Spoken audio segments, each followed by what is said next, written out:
dejansko iz bioloških materialov, kot so kri, urin, likvor, omogočamo prepoznavanje in spremljanje in pa prognozo različnih bolezni, torej z odkrivanjem spremembe molekul, to na molekularnem nivoju odkrivamo spremembe biokemijskih parametrov, hematoloških parametrov, urinskega pregleda, sedimenta in na ta način potem tudi je moč postaviti diagnostiko, namreč 70% odločitev, če rečemo interne medicine, poteka na osnovi rezultatov laboratorijskih preiskav.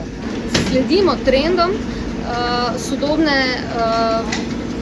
sodobnih metod, ki omogočajo odlično diagnostiko, točno in zelo hitro diagnostiko. Namreč pri nas, če pogledate eno statistiko, je v dnevu okrog 1300 pacientov minimalno obravnavanih, od tega dobimo 15.000 rezultatov na dan, na letnem nivoju okrog 3 milijone rezultatov oziroma preiskav in rečemo okrog 5 milijonov poglednih rezultatov.